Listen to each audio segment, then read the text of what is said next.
को एक होकर के वक्त कानून के खिलाफ लड़ाई को लड़ना है। एनडीए और भाजपा को सत्ता से हटाना लक्ष्य होना चाहिए। मुद्दा हिंदू मुसलमान का इस बार ढाका में नहीं होने जा रहा है। हमारा ऑफर खुला हुआ है। हम लोग चाहते हैं जो विधायक और पूर्व विधायक है वो अक्सर आपस में एक गेम को खेलते थे। पहले अपने घर को ठीक करिए, उसके बाद दूसरों के घरों की चिंता करिए।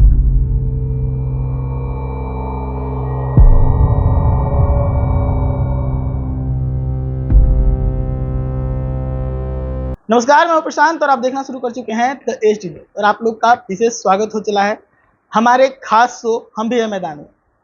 असदुद्दीन ओवैसी पिछले विधानसभा चुनाव के दरमियान भी बिहार के लोगों को चौंकाए थे। सीमांचल के क्षेत्रों से काफ़ी सफलता भी उन्हें मिली थी और 5 विधायक भी विधानसभा चुनाव में पिछली बार उनके चुन के आए थे। तब भी लोग बहुत चौंके थे और एक बार फिर से इस बार जब चुनाव सर पे है, यानी इसी साल आप सभी को पता है बिहार विधानसभा के मुख्य चुनाव हैं, तो उस चुनाव से पहले प्रत्याशियों की घोषणा सबसे पहले कर दी। घोषणा किए हैं जिसको लेकर बिहार भर में राजनीतिक गलियारों में चर्चा हो रही है। हम बात कर रहे हैं राणा रंजीत जी की, हमारे साथ इस वक्त मौजूद हैं और असदुद्दीन ओवैसी की पार्टी से ढाका से इन्हें प्रत्याशी घोषित किया गया है। खुद ओवैसी जी बिहार जब आए थे तब उन्होंने इस बात की घोषणा की थी। बहुत बहुत स्वागत है हमारे इस विशेष। बहुत बहुत शुक्रिया भाई।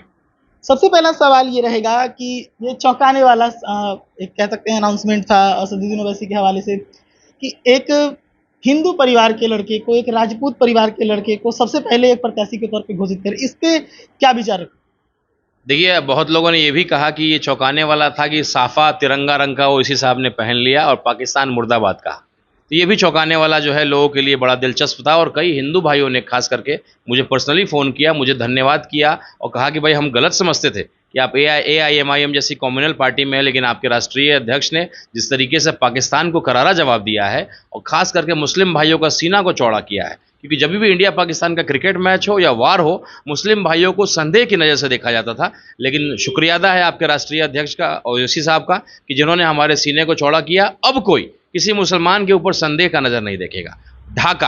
ढाका को पूर्व सांसद रमा देवी जी ने कहा था कि ये मिनी पाकिस्तान है, इसीलिए हमने ढाका को चुना और हमारे राष्ट्रीय अध्यक्ष जी ने उस रमा देवी जी जो सांसद थी जिन्होंने इस तरह का अभद्र बात कहा था, उनको भी करारा जवाब देने का काम किया और ढाका की धरती से पाकिस्तान मुर्दाबाद और भारत जिंदाबाद का नारा लगाया। और उस चिलचिलाती धूप में जो लाखों लोग उपस्थित थे, उनके उत्साह को देख करके मैं भी नहीं जानता था कि मुझे ढाका से मौका मिलने जा रहा है, पार्टी मुझे उम्मीदवार के रूप में घोषणा करेगी। मैं चूंकि लोकसभा का चुनाव लड़ा और उस इलाके में मेहनत कर रहा था, तो ये मेरा समर्पण था। मैं चुनाव, लोग कहते थे कि चुनाव हारेगा या जीतेगा या पार्टी को बदल लेगा क्योंकि ये मुसलमान भाइयों की पार्टी है, ऐसा करके लोग गलत बातें कहते थे। लेकिन जब मैं इस पार्टी में आया, जो स्वतंत्रता, जो फ्रीडम मुझे मिला, मैं आज जय श्री राम का गमछा ओढ़ता हूँ, रक्षा सूत्र पहनता हूँ, या किसी भी तरह का कोई भी धार्मिक चीज़ों में मुझे रोक टोक नहीं होता है। तो जो लोग कहते हैं कि ये कम्युनल पार्टी है, धार्मिक पार्टी है, उनको जो है यहाँ रह करके उनको जब समझाऊंगा तब लोगों को समझ में आएगा, समझ आने भी लगा है। तो एक हिंदू के बेटा पे लोकसभा में भी विश्वास उस पार्टी ने किया था और मेरे समर्पण को देख करके, पार्टी के प्रति मेरे ईमानदारी, मेरे कार्य को देखते हुए मेरी पार्टी ने मुझे मेडल के रूप में, ट्रॉफी के रूप में मुझे पुरस्कृत किया है। और मैं आह्वान करता हूँ खास करके अपने राजपूत भाइयों से, क्योंकि आज अगर सबसे जो नकारा बोली है, सबको जो दरकिनार किया गया, 2 जात है, वही मुसलमान है और वो राजपूत है। आज हमारी कोई पार्टी नहीं है और हमारी लड़ाई कोई लड़ने वाला नहीं है, हम पिछलग्गू बन के बैठे हुए हैं। तो आइए अपनी क़यादत मजबूत करते हैं, अपनी ताकत दिखाते हैं। और मैं सपना एक देखता हूं कि भाई कभी फॉरवर्ड समाज का, राजपूत समाज का मुख्यमंत्री हो, डिप्टी CM हो, बड़ा बड़ा विभाग जैसे स्वास्थ्य विभाग होता है, PWD विभाग होता है, ऐसे विभाग का भी मौका किसी राजपूत को, किसी फॉरवर्ड को, किसी मुस्लिम को, किसी दलित को मिले। अभी मैं देखता हूं कि अक्सर जो है ये केवल OBC के कोटा में जाता है। तो एक नया जो है लक्ष्य लेकर के मैं मैदान में आया हूं और मेरे लिए बड़ा गर्व का विषय है कि मेरे राष्ट्रीय अध्यक्ष जी ने आकर के इसका ऐलान किया और ढाका की धरती में और एक उदाहरण जो है स्थापित करने का काम किया कि एक एक मुसलमान उतना ही हिंदुस्तानी। आपकी तैयारी चुनाव के पहले भी और मेहनत चुनाव के बाद भी किसी दूसरे लोकसभा क्षेत्र में था और टिकट एक अलग विधानसभा क्षेत्र से मिला है जो उस लोकसभा से दूर है, कैसे इस चीज़ को मैनेज कीजिएगा? नहीं, लोकसभा वही है, शिवहर लोकसभा में 6 विधानसभा है, जिसमें से पूर्वी चंपारण के मधुबन, ढाका और चिरैया, और बाकी सीतामढ़ी जिला का भी रीगा आता है, बेलसंड आता है और एक शिवहर इटसेल्फ जो है वो जिला, वो उसमें विधानसभा भी आता है। तो मैं 6 जगह पे काम कर रहा था, लेकिन मेरे लिए बहुत गर्व का विषय है कि मुझे ढाका से मौका मिला और मेरे राष्ट्रीय अध्यक्ष जी ने मुझसे वादा लिया कि आपको जिस तरह से हेल्प चाहिए, जितनी बार आप मुझे बुलाना चाहते हैं, मैं डोर टू डोर घूमने के लिए तैयार हूँ। लेकिन मैं चाहता हूँ कि कोई हिंदू का बेटा AIMIM का अगर पहला विधायक बने तो वो राणा रंजीत सिंह है। जिस दिन काउंटिंग का रिजल्ट आएगा, मैं देखना चाहता हूँ कि पहला रिजल्ट और मेरी पार्टी का पहला विधायक, हिंदू विधायक राणा रंजीत सिंह एक राजपूत का बेटा के रूप में खड़ा हो और चंपारण की धरती पर उन्होंने नमन किया हमारे बत्तख मियां अंसारी साहब को, जिन्होंने महात्मा गांधी जी के जान को बचाया था, वरना जो इतना बड़ा आंदोलन रूप लिया, महात्मा गांधी पूरे विश्व में जाने गए। अंग्रेजों की साजिश थी उनको जहर दे करके मारने का, लेकिन एक पाशपांदा का बेटा बत्तख मियां अंसारी साहब जो एक स्वतंत्रता सेनानी के रूप में हमारे गांधी जी को बचाने का काम किया, उनको भी जो है सम्मान दिया मंच से। तो ये हम लोग के लिए बड़ा गर्व का विषय है और ढाका की एक एक जनता ने इस बार बदलाव के लिए जो है अपने मन को बना लिया है और इस बार मुद्दा विकास का होगा, मुद्दा सड़कों का होगा, मुद्दा रोजगार का होगा, मुद्दा बस स्टैंड का होगा, मुद्दा ढाका कैसे जिला बने उसका होगा, मुद्दा हिंदू मुसलमान का इस बार ढाका में नहीं होने जा रहा है। इसलिए वो दो लोग जो विधायक और पूर्व विधायक है वो अक्सर आपस में यही गेम को खेलते थे, वो बड़े चिंतित हैं कि अगर तीसरा और चौथा चला आएगा। जनसुराज भी चूंकि एक वैश्य समाज के ही पढ़े लिखे व्यक्ति डॉक्टर एल बी प्रसाद को मौका देने जा रही है और यहाँ जो है मुसलमान की पार्टी से एक हिंदू का बेटा, जो जनता कह रही है, जो अपने आप में चर्चा चाय के दुकान में बना हुआ है कि पार्टी मुसलमान की, हिंदू का बेटा, क्षत्रिय का बेटा, तो एक नया समीकरण बनने जा रहा है। और जैसे जैसे ये समय नज़दीक आएगा आप देखिएगा कि ढाका विधानसभा की लड़ाई बहुत आसान बनती चली जाएगी। हर वर्ग का व्यक्ति, हर धर्म का व्यक्ति, हर जाति का व्यक्ति राणा रंजीत के साथ, एक हिंदू के बेटा के साथ, एमआईएम के साथ, पतंग के निशान के साथ खड़ा हो जाएगा। आपने पसमानदा मुसलमानों का जिक्र किया है और अभी देखा जाए बीते 2-3 महीनों में तो बीजेपी खासकर फोकस्ड है, प्रदेश मीडिया प्रभारी हैं दानी सिकवाल, वो एक तरह का मुहिम ही चला रहे हैं, हर चीज़ में पसमानदा मुसलमान को हाईलाइट कर रहे हैं। इस चीज़ को कैसे देख रहे हैं? देखिए, अंग्रेज़ों के तर्ज पर डिवाइड एंड रूल पॉलिसी को वो इस्तेमाल करने का प्रयास कर रहे हैं। आप पाशपांदा की बात कर रहे हैं तो पाशपांदा मतलब क्या होता है? जो गरीब हैं, जो पिछड़े हैं, जो पिछले वर्ग के लोग हैं। आप हिंदू में पाशपांदा की चिंता करिए ना, जो हिंदू के जो हमारे दलित भाई हैं उसकी चिंता क्यों नहीं करते हैं? आप वक्फ बोर्ड में कहते हैं कि भाई पाशपांदाओं को मौका नहीं मिलता है, तो जो मंदिरों का ट्रस्ट उसमें दलित को भी तो मौका मिलना चाहिए। कई मंदिरों में दलित को आने तक का मौका नहीं मिलता है, तो ये ट्रस्ट में और उनके बोर्ड में तो शामिल करना तो बहुत दूर की बात है। तो पहले अपने घर को ठीक करिए, उसके बाद दूसरों के घरों की चिंता करिए। और पाशपांदा मुसलमान भाइयों से मेरा आग्रह है कि मैं तो हिंदू हूँ, मैं जो देखता हूँ कि भाई आपके ईदगाह में नमाज पढ़ने के समय, आपके मस्जिदों में कोई भेदभाव नहीं होता है। आपके जो आप कब्रिस्तान में जाते हैं इसको कोई भेदभाव नहीं है कि पाशपांदा मुसलमान पीछे अपने कब्र को दफन करेगा और बाकी मुसलमान आगे करेगा, तो ऐसा बिल्कुल नहीं है, कोई भेदभाव नहीं है। दुश्मन आपको जो है फूट डाल करके राजनीति करना चाहता है, इसमें नहीं हमको उलझना है। हमको एक होकर के वक्त कानून के खिलाफ लड़ाई को लड़ना है। हमारे देश ने, संविधान ने हमें हक दिया है कि राइट ऑफ इक्वालिटी और फ्रीडम ऑफ रिलीजन, ये दोनों अधिकार हम लोग लड़ेंगे। हमारे बैरिस्टर असदुद्दीन ओवैसी साहब भले एक ही सांसद हैं, हमारे प्रदेश अध्यक्ष अख्तरुल ईमान साहब भले एक ही विधायक हैं, लेकिन चाहे वो सांसद हो, संसद का भवन हो या बिहार विधानसभा हो, आपकी आवाज़ को बुलंद करने के लिए व्यक्ति है एमआईएम का। और आने वाला जो चुनाव बिहार में होने जा रहा है, बड़ी मजबूती से हम लोगों ने लक्ष्य बनाया कि 24 विधायक हमारे होंगे। सरकार बिना एमआईएम के समर्थन के नहीं बनेगी और हम इसमें दलित की बात हो, मुस्लिम की बात हो, फॉरवर्ड की बात हो, खास करके उसकी लड़ाई को लड़ेंगे और एक एक मुद्दे को हम सामने लेकर के आएंगे।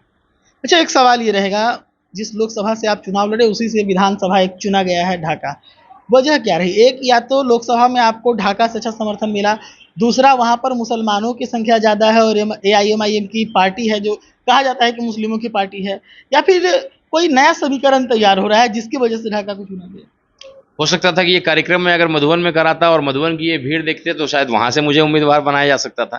तो देखिए, हम लोग केवल मुसलमान की पॉलिटिक्स करके हम लोग चुनाव नहीं जीत सकते हैं।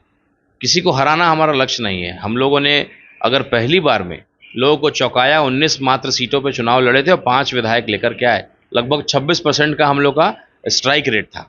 तो अगर आप देखिए तो आज अगर हमको 24 सीटें लानी है तो कम से कम 63 से 65 सीटों पे, 70 सीटों पे चुनाव को लड़ना है। तो बेशक हमारा संगठन जिन धर्मों में, जिन जातियों में, जिन लोगों में, जिन गरीबों में हमारा संगठन मजबूत है, हम वहीं से चुनाव लड़ेंगे। और जो रोना गाते हैं लोग कि भाई ये वोट काटने आए हैं, ये हराने आए हैं, ये करने आए हैं, तो आज अगर मुकेश सहनी जी, जिनकी शायद 3% की आबादी होगी, उनके साथ आप गठबंधन करिएगा, उनको 60 सीट दीजिएगा। और अगर हम मुस्लिम क़यादत की बात करते हैं, दलित की बात करते हैं, 18% की आबादी अगर मुसलमानों की है, तो मुसलमानों की क़यादत अगर मजबूत हो जाए तो आप इतनी चिंता क्यों कर रहे हैं? आप क्या हमको 5 सीट, अगर 5 विधायक हमारे थे तो आप हमको 15 विधायक में गठबंधन नहीं कर सकते हैं क्या? तो आप बाद में रोइएगा, आज आप नहीं चिंता करिएगा, बाद में आप बी टीम सी टीम कहिएगा तो बाद में पछताने से कुछ नहीं होगा। हमारा ऑफर खुला हुआ है। हम लोग चाहते हैं कि सभी सेकुलर पार्टियां एक मंच पे आएँ, आकर के हम लोग एनडीए और भाजपा को सत्ता से हटाना लक्ष्य होना चाहिए। सीएम बनना, डिप्टी सीएम बनना, मेरी पार्टी से मुसलमान न खिसक जाए इसकी चिंता करना, वो आपका मुद्दा नहीं होना चाहिए। आज एमवाई की चिंता आप करते हैं। छपरा में जो है आप जाइए, आप क्यों नहीं गए? आप जाकिर कुरैशी साहब जिनको मॉब लिंचिंग करके कुछ यादव समाज के लोगों ने मार दिया, आप वहाँ पे जाकर क्यों नहीं आपने फ्रंट फुट पे बैटिंग किया? आप जाइए, बोलिए कि मैं इसकी जिम्मेदारी लेता हूँ और अपने समाज को डांटूंगा, समझाऊंगा, बताऊंगा कि आप अगर आज जहाँ पे भी पहुँचे मुसलमानों का उसमें सबसे अहम भूमिका है। आप उसका सम्मान करिए, आप उसका कदर करिए, लेकिन आप उसको मार रहे हैं, आप उसको पीट रहे हैं। वहाँ के विधायक, चलिए भाजपा के विधायक हैं, डॉक्टर सीपी गुप्ता जी जो वहाँ के विधायक हैं वो तो भाजपा के हैं और आरएसएस के वहाँ के सारण के हेड भी हैं, तो उनकी ट्रेनिंग पता नहीं क्या होती होगी। लेकिन आरजेडी के लोग जो आप सारण में इतने मजबूत, आप तो जा करके जाइए। आपने सुध लेना भी उनको पसंद नहीं किया, आप उसके दरवाजे तक पे नहीं गए। तो ये क्या पॉलिटिक्स आप कर रहे हैं? आप कहते हैं कि अगर एक मुसलमान पे जुल्म होगा तो 5 हमारे पार्टी के हिंदू खड़े हो जाएंगे। आज कम से कम जा करके चिंता तो करिए। आप विपक्ष, नेता प्रतिपक्ष हैं, हम लोग छोटे मोटे नेता हैं, छोटी मोटी पार्टियां हैं, हम लोग चिल्लाते रहेंगे, बहुत दूर तक आवाज़ शायद ना जाए। अगर आप बोलिएगा तो शायद आपकी आवाज़ को बहुत दूर तक लोग सुनेंगे। तो आपको छपरा में जाना चाहिए।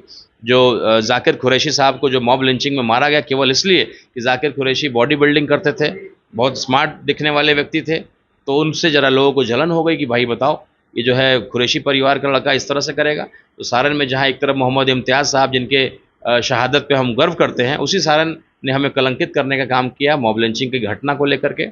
और आरएसएस और बीजेपी वालों का तो एजेंडा देख ही रहे हैं। जहाँ हमारी कर्नल सोफिया कुरैशी जैसी बहनें हैं तो देश को गर्वान्वित महसूस करें, उसके खिलाफ उल्टा सीधा बयान देते हैं भाजपा और आरएसएस के मंत्री। तो ये देश जो है आतंकवादी ने जो काम करने का प्रयास किया था, इमोशनल बॉम्ब जो कश्मीर में फोड़ा था कि हमारे देश में हिंदू मुसलमान की लड़ाई को लड़ करके हमारे देश को बर्बाद कर दे, कम से कम आप लोग ये काम, आतंकवादियों का काम भी अब हमारे देश में नहीं करिए और देश को गृह युद्ध की तरफ मत धकेलिए। और सरकार जो है कितने लोग शहीद हुए उसका आंकड़ा देना चाहिए। आज हर दिन जब युद्ध खत्म, सीज फायर किए हुए आज हफ्ता बीत गया, तब एक एक दो दो जो है शहीदों की नाम जानकारी हम लोग को मिल रही है। आज रामबाबू सिंह को जो है शहादत और उनको शहीद का दर्जा नहीं मिल रहा है, क्यों? सिंह का टाइटल है इसलिए। ये सारी चीज़ों पे ध्यान देना चाहिए। कम से कम चुनाव का वर्ष है, बाकी राज्य जहाँ शहीदों को 4 करोड़ दे रही, हम केवल 50 लाख दे रहे हैं। तो बिहार इन चीज़ों का ख्याल करे। और बिहार में अगर आर्मी में या मिलिट्री में बड़ी आबादी में लोग हैं, और देश में तो पहले ही आर्मी को थोड़ा कमज़ोर किया गया है। जो नया तरीके का जो है अग्निवीर तरीके से, अग्निवीरों को तो शहीद का भी दर्जा नहीं मिलता है। तो कई ऐसी चीज़ें हैं जिस दिन एमआईएम के लोग जब सदन में जाएंगे बहुत ही स्पष्ट और बहुत ईमानदारी से बातों को रखेंगे। आज ओवैसी साहब ने जिस तरीके से इस्लाम का मतलब दुनिया को समझाया, पाकिस्तान जैसे घटिया देश जिसकी रणनीति और अपने ईमान को चाइना के आगे बेचा हुआ है, वैसे देश का पर्दाफाश किया। तो एमआईएम का एक एक नेता बहुत ही ईमानदारी से और बहुत ही बेबाकी से बातों को रखने के लिए जाना जाता है। आखिरी में 2 सवाल रहेगा। एक तो है कि आप जो ड्रीम की बात कर रहे हैं कि एक फॉरवर्ड या राजपूत का बेटा ऊंचे पद पर जाए बिहार की राजनीति में। दूसरा सवाल होगा, जो आपके पहले संगठन जो था वो जनसुराज था पहला, इससे पहले का। तो पहला सवाल यही रहेगा कि क्या इस चीज़ को देखा जाए कि अगर कोई समीकरण बनता है सरकार बनाने का तो उसमें राणा रंजीत सीएम या डिप्टी सीएम जैसे पद पर दिख सकते हैं? देखिए, ये सम्मान जो मुझे इस पार्टी में मिलता है, ये सम्मान सबसे बड़ी चीज़ है। डिप्टी सीएम, सीएम तो ये मेरा फैसला नहीं होगा। अभी बोलना ये जल्दबाजी होगा। लेकिन निश्चित रूप से जिस तरीके से खास करके दलित को और फॉरवर्ड को ये एमआईएम जो सम्मान देती है, मुझे लगता है कि किसी दूसरी पार्टी में नहीं है। आज आप देखिए ना, बिहार में राजपूत समाज के इतने सांसद हैं, एक को भी मंत्री बनाया क्या? मैं देखता हूँ कि जब भाजपा की मीटिंग होती है और उसमें जो है राजपूत नेता नज़र नहीं आता। 15-15 बड़े बड़े नेता खड़े होते हैं, उसमें एक राजपूत नेता खड़ा नहीं होता है, कोई पीछे से नज़र नहीं आता है। तो कहीं ना कहीं अगर लोकतंत्र में अपने आप को मजबूत करना है तो एक बड़ी जाति या एक बड़े समूह को साथ लाना है। लेकिन आज हर जाति की अपनी पार्टी है। मांझी की अपनी पार्टी, सहनी की अपनी पार्टी है, पासवान की अपनी पार्टी है, यादव की अपनी पार्टी, कुशवाहा की अपनी पार्टी, कुर्मी की अपनी पार्टी है। तो वो आपके साथ तो आने से रहे। आज मुसलमान सबसे प्रताड़ित है और राजपूत ईमानदारी से लड़ाई लड़ने के लिए जाना जाता है। अगर हम 2 एक हो जाते हैं, दलित को साथ में लेकर के आते हैं, तो निश्चित रूप से एक नया समीकरण बनेगा। और जब एमवाई हो सकता है, मुसलमान यादव हो सकता है, तो क्यों नहीं राजपूत मुस्लिम दलित, क्यों नहीं? बिल्कुल हो सकता है। और हमने तो, राजपूत तो राजा का पुत्र कहा जाता है, और राजपूतों में एक स्वभाव होता है, वो जहाँ भी रहता है, चाहे उसकी क्षमता जो हो, वहाँ अपने अगल बगल कुछ गरीबों के लिए या तो ज़मीन दान दे दिया, या उसके सुख दुख में खड़ा हो गया, केस मुकदमा में उसके साथ खड़ा हो गया। ये हमारा स्वभाव रहा है, क्योंकि राजा का स्वभाव रहा है। और राजा हम लोग और आत्मसम्मान, 10 लोग हमको सम्मान दें, जरा सा बाबू साहब बोले, हम लोग को जरा ये करें, तो उसके लिए हम लोग तो जान न्यौछावर करने के लिए तैयार हो जाते हैं। हमारे लिए सम्मान ही हमारे लिए स्वाभिमान हमारे लिए सबसे बड़ी चीज़ होती है। इसलिए आप देखिएगा, आप आंकड़ा उठाइए, दलित भाइयों के अगल बगल जहाँ भी राजपूत समाज के लोग, फॉरवर्ड समाज के लोग, भूमिहार समाज के लोग बसते हैं, वो हमेशा उनका मदद करने का काम किया है। लेकिन साथ में आप देखिए कि ज़मीन हड़पने का काम अगर किसी ने किया है तो वो भी आपके सामने है। चाहे वो दलित भाइयों को ज़मीन हड़पने की बात हो, या जो मुस्लिम भाइयों को ज़मीन हड़पने का काम किसने किया है, वो आप अपना अंदाज़ा लगा सकते हैं। इसीलिए पार्टी ने आदेश दिया है कि अब सर पे मुरेठा वुरेठा बांधना बंद करिए, दबंगई से बाहर निकलिए और अपने छवि को ठीक करिए। देखते हैं कितना छवि ठीक होगा। आखिरी सवाल हम पहले ही बता चुके थे, जनसुराज जिस समय आप छोड़े, आपको जनसुराज छोड़ने का वो वक्त था जब जनसुराज अपनी प्रसिद्धि को लेकर ज़्यादा चर्चा में थी, क्या वजह रही? देखिए, जनसुराज ने लोकसभा चुनाव लड़ने से इनकार कर दिया और मेरी इच्छा थी कि मैं अपने इलाके में जो मेरे पिताजी के लोग थे उनका नेतृत्व कर सकूं, उनकी लड़ाई को लड़ सकूं, क्योंकि हमारे भाई भाजपा में चले गए, जिसकी वजह से हमारे जितने मुस्लिम भाई थे, दलित भाई थे खास करके, वो दूरी उनसे बनता चला गया। वरना मैं सियासत में था नहीं, मैं तो नौकरी किया करता था और भाई को चुनाव में मदद भी करता था, जिसकी तस्वीर हमेशा लोग वायरल भी करते हैं अमित शाह जी के साथ और बाकी और भी लोगों का। चूँकि भाई के नाते, भाई के रूप में मैं आकर के चुनाव में मदद करता था। भाई मेरा अगर आरजेडी से पहले विधायक था, वो आरजेडी से लड़ता तो मैं आरजेडी के झंडा को उठाता, भाजपा में था तो भाजपा का झंडा उठाया और चुनाव के केवल 2-3 महीने पीरियड में मैंने उनको मदद किया। लेकिन विधायक बनने के बाद मैंने कहीं ना कहीं देखा कि दूरी बन रहा है। मेरे पिताजी ने एक बहुत बड़ा परिवार बनाया था, उसमें दूरी हो रहा था, इसलिए मैं किसी न किसी पार्टी, सेकुलर पार्टी से मैं पॉलिटिक्स करना चाहता था। लेकिन जनसुराज लोकसभा का चुनाव लड़ने से पीछे हट गई, तो मुझे जो है आज भी मेरी प्रशांत किशोर जी से मेरी बड़ा अच्छा रिश्ता है। मैं उनको गुरुदेव के रूप में मानता हूँ। उनके साथ पदयात्रा करने का मौका मिला, मैंने बहुत कुछ सीखा और हम लोग गर्व महसूस करते हैं कि प्रशांत किशोर जैसा व्यक्ति जिसने बिहार के गौरव को बढ़ाया है, वो आकर के कम से कम एक नैरेटिव को तो बदला है, कम से कम चर्चा को तो बदला है। चर्चा पलायन की हो रही है, चर्चा भ्रष्टाचार की होती है, चर्चा जो है बिहार क्यों पिछड़ा है उसकी होती है। पहले तो केवल जाति और धर्म की बात होती थी। तो कहीं ना कहीं अपनी अपनी परिस्थितियाँ थी, वो चुनाव नहीं लड़ना चाहते थे, मुझे चुनाव लड़ना था। और पहली पार्टी के रूप में AIMIM मेरी पहली और आखिरी पार्टी है। मेरे पिताजी आजीवन एक ही पार्टी में रहे और कोई बेटा का पहचान उसके पिता से होता है। मेरे पिता सेकुलर विचारधारा के नेता थे और मोदी के खिलाफ ही चुनाव और अपनी बात को लड़ते थे, और आज वो जिंदा होते तो मोदी के खिलाफ, RSS के खिलाफ, भाजपा के खिलाफ ही बोल रहे होते। तो मैं उन्हीं की विचारधारा को आगे लेकर के सेकुलर राजनीति को करने का प्रयास कर रहा हूँ। और MIM एक सेकुलर पार्टी है, इसलिए मैं इस पार्टी के साथ जुड़ करके काम कर रहा हूँ। एक बैरिस्टर साहब की पार्टी है, एक ईमानदार नेता अख्तरुल ईमान की पार्टी है, इसलिए मैं इस पार्टी के साथ बड़ी ईमानदारी से काम कर रहा हूँ और अपना भविष्य को देखता हूँ। ये सवाल तो आखिरी था, लेकिन जब भाई का जिक्र आप किए हैं तो एक सवाल ये भी रहेगा, पिछले चुनाव में आप भाई के साथ नजर आए, आप ही ने कहा कि तस्वीरें वायरल की जाती है, इस बार साथ नहीं होंगे आप चुनाव में और वो साथ नहीं होंगे, क्या लगता है कोई कमी खलेगी?